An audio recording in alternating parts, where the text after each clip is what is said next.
you feel we need to do to get back on track, Coach? Put the ball in play. I'm not sure, but I think we've probably struck out 48 times in 2 games. So that means our opponent has played like 2 3/4 games without having to even catch the ball. So that was part of our discussion in there, is just being able to hit the fastball. If they can't figure it out, Friday night's going to be a long night.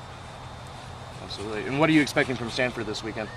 I expect we're going to see probably the top sophomore pitcher in the country on Friday night, and Quintrell, who's got good stuff, and he's going to be about 94 to 96 with some secondary. So, we'll just see what we do, and we're going to go back to work. We haven't played terrible. We've given up a 2-run inning and loss, a 3-run inning and loss, and a 4-run inning and loss. So we just got to lean to tighten those up a little bit and score another run or 2 a game, and we'll be okay. We could be 3-1 right now. I mean, very simply. And so, are we panicking? Not by any means. We go to Florida, and if you'd have told me out of Florida that we were going to win 1 game and it was going to be John Gavin beating Louisville a month ago, I'd have said you're crazy. So we went there with Al Garza, and I thought we pitched good, and I thought Murray did good, and he came in tonight and did well. I thought Seabold did good. The young pitchers are good, and the other guys that are coming back, we got to get Willie back in shape a little bit. I thought Hawkins was good tonight. I thought the fastball was good. I thought the slider was good. I mean, I'm not going to hurt running 94 and the slider out of the bullpen in the middle relief to get a couple innings. That's a pretty good thing to have, and I thought he did fine. Vaught, we moved him around a little bit and see what we get. I think Jeffries is starting to swing the bat better. The shortstops are catching the ball very, very well. Still has been pretty good at first, and we got a couple other guys. We're doing it. I mean, it's all right. We're just, we get second and third in the first and don't score.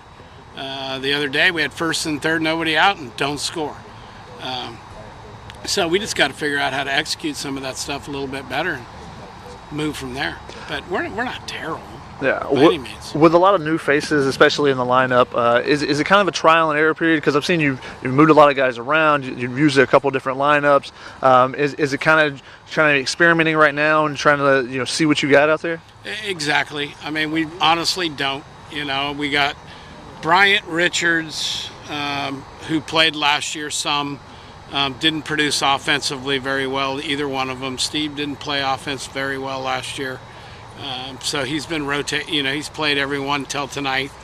I've just kind of moved guys around. I had 3 set lineups that we went to Florida with that we're going to play. So it was like we had a different lineup every day, but I wanted to see who we had. We played 3 separate first basemen. We've played 2 third basemen. We've played 2 shortstops. We've played 2 left fielders, center fielders, and right field's been the same. We've DH'd a couple different times, different ways. So, we're just we're searching, find it, and see what we go, and then settle on it. But I think we got 16 guys that are all right, and they competed well against each other, and so we're just trying to figure out who's going to play. And your front end of your rotation is obviously solidified with Thomas and Justin. How do you feel about the back end of the rotation and maybe the back end of games since you lost your closer from last year? How do you feel about those spots? Well, I'd call Louisville and ask them what they think of John Gavin. He was 88 to 90 and threw 3 pitches and handcuffed them pretty good. And I think they're a pretty good offensive team. And then, the fourth one can be Murray, who threw 5 good innings, or Seabold as we go through it. I think Peitzmeyer, who closed 2 games in Florida, has been good. It's 88, 90, and he's only seen 6 hitters, so he hasn't got much, but he's finished out pretty good. He's old. Got a little piss and vinegar in him, just what you want out of a closer, and he throws strikes. So. And what do you think of what's it like, kind of, I guess, to be in the dugout on a Friday night like it's coming up when you have a guy like Eshelman, you have a guy like Quantrill going up against each other? There's going to be a lot of zeros up on the board more than likely. What is it like to coach a game like that? Well, last week it's going to be a little warmer here this week because it was freezing last week, but when Haggart and and him went off, there were 16 strikeouts in the first 3 innings. So, you know, it went a long way. We ended up with striking out 16. They ended up striking out 15 through the 9. But, you know, it's about who gets into it and who finishes out in a bullpen, which I think South Florida did last week and we didn't. So we just got to figure out how to do that and get a few and take them big innings away. We've had a couple too many big innings.